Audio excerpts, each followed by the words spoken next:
चा बडगा उगारला। नगरपालिकेचे अतिक्रमण विभाग प्रमुख मुन्ना गायकवाड यांच्यावर निलंबनाची कारवाई करण्यात आली, तर स्वच्छता विभाग प्रमुख गणेश पगारे यांच्यावर निलंबन आणि शिस्तभंगाची कारवाई केली। अतिक्रमण हटाव मोहिमेदरम्यान वृद्ध महिलेनं विक्रीसाठी आणलेल्या भाजीपाल्यासह निर्दयी नगरपालिका कर्मचाऱ्यांनी आजीचा जेवणाचा डबा कचऱ्यात फेकून दिला। हा सर्व प्रकार व्हिडिओतून समोर आल्यानंतर अनेकांनी संताप व्यक्त केला। त्यानंतर पालिका प्रशासनाला जाग आली आणि या दोघा अधिकाऱ्यांवर कारवाई करण्यात आली। या प्रकरणानंतर पालिकेकडून मात्र सारवासारव करण्यात आली।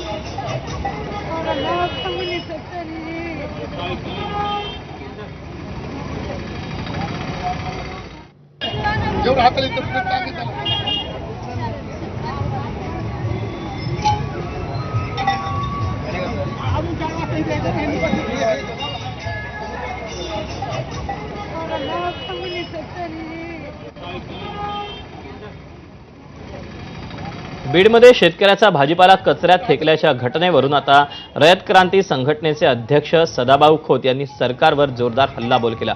शेतकऱ्यांच्या जीवावर तुम्ही 2 वेळचं खाता आणि त्याचाच भाजीपाला कचऱ्यात फेकता, अशांना नोकरीतून काढून भागणार नाही, जेलमध्ये टाका।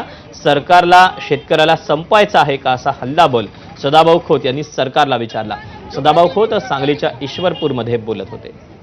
अन्नदात्याशी जे लोक अशा पद्धतीने वागलेले आहेत त्यांना नुसतं नोकरीतून काढून भागणार नाही, तर अशांना खऱ्या अर्थानं जेलमध्ये टाकायला पाहिजे।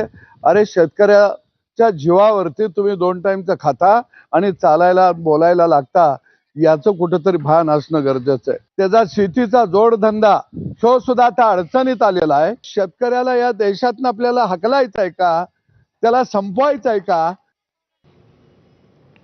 अभिजित दिपकेंच्या कुटुंबियांना पोलिसांकडून संरक्षण देण्यात आलं। कॉक्रोच जनता पार्टीचे संस्थापक अभिजित दिपकेंना धमक्या आलेल्या होत्या। संभाजीनगरात अभिजित दिपकेंचं कुटुंबीय राहतं।